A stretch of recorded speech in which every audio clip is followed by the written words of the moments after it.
High-tech glasses. They've been the stuff of nerd dreams. That is, until this year. Meta's Ray-Bans, I wore them almost every day. Apple's Vision Pro, I wore it for, well, at least a day. And Meta's Orion prototype, I tried it for long enough to see the future. One thing became very clear this year. No one is going to the metaverse. Instead, tech companies are making progress on glasses that bring digital objects into our real world. Meta's already showing off the dream. Augmented reality glasses that don't look like a hockey helmet. A prototype called Orion. This is the moment. Welcome to your AR glasses. It's pretty wild. But how do we get from these to that vision of the future? And is that even a future we want? I'll be honest, I can't see a thing in here. Okay, first, to understand where we are today, let's consult my face computing matrix. Trademark pending. We're at two extremes. Over here, we've got stylish, but very basic smart glasses, like the $299 Meta Ray-Bans. They have a camera, speakers, and mics for taking photos, videos, and getting answers from Meta AI. There's no built-in screen. Everything connects to your phone via Bluetooth. Slide along the bulky line, up the power line, and you've got expensive mixed reality headsets, like the $3,500 Apple Vision Pro. They've got displays for doing real computer things, gaming, messaging, watching movies, working, and more. What Apple, Meta, and pretty much every other tech company is aiming for is something right here in the middle. The perfect blend of portability and power. That's where Meta's Orion comes in. I'm ready. Looking through Orion is like looking through a regular pair of glasses, until the holographic displays light up.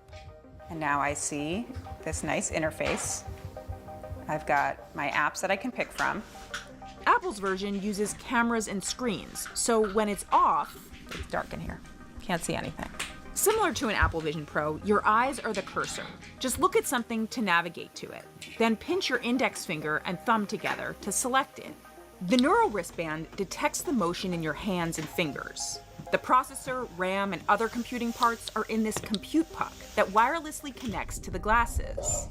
During my demo, I was able to scroll through some websites. Look at all these good articles I can read. Sports, politics, charts, more charts. Arrange various windows in the air.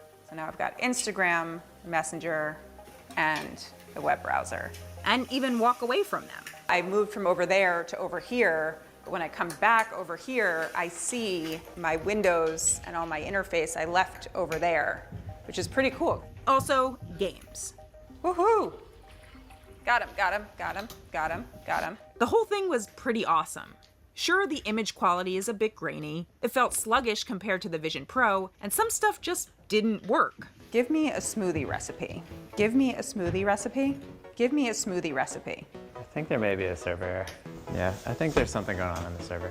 But to have that experience in a pair of glasses that I could wear for hours, that's what we've been waiting for. Give me a breakfast recipe. When the recipe feature did work, I really saw the potential of having digital info, along with AI, overlaid in our world.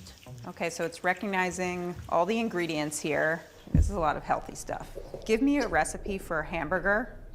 If you recall, I was very into a similar functionality with the Apple Vision Pro. And now I have a second timer for 6 minutes that I'm putting over the mushrooms. Except, yeah, no one is standing over a hot stove with a 1.5-pound helmet on their face. Look, AR's killer app is cooking. That's that. I'm going to die on this hill. But Orion itself needs more time to bake. To find out what needs to happen, I sat down with Meta's head of wearables. How much do these cost? Those cost thousands of dollars each to make. I mean, the main reason that we're not launching them right now is we want to dial in the manufacturing and bring down the cost so that they're easier to scale and more affordable. We want them to be comparable to, high-end phones and laptops when they come on sale. Plus, the software needs work, and battery life is just a couple of hours. But how are you getting from this to this? There's a number of advances. Obviously, the biggest difference between these is the display. There's no display in these, so we have a pretty substantial investment in different display technologies that we're parallel pathing, and we'll bring multiple technologies and sizes and form factors to market in our roadmap. What is more likely to come soon is something in between Ray-Bans and Orion, something with a little screen on the lens. Have you thought about there being a step in that middle, that there would be just a simple heads-up display in one of these? Two of the most requested features in those glasses are a viewfinder, so you can know what you're about to looking at. capture or what you just captured. Or creators, if they're doing a live stream, they want to know if responses are coming back on Instagram. So I definitely think there's a place for a small display. So yes, we're getting closer and closer to the middle. At this point, it's not a question of if we'll get there. It's a question of who will get there first.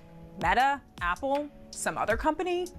But do we even want to get there? Gotcha! Part of why I love the Ray-Bans and wear them so often is so I can get a break from the distractions of my phone screen.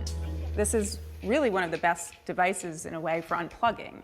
Yet you want to make something like this where we could always have a screen in front of us. It's definitely a balance. I mean, I think just for capturing photos, videos of my kids, not having holding a camera in front of them, it's always a better photo or video because they act more natural. Nobody wants content jammed in front of their face. We'll need to certainly strike a balance, and it's got to be something that you want to have on your face and is comfortable and keeps you in the world in front of you as opposed to taking you out of it. Until then, there's always this.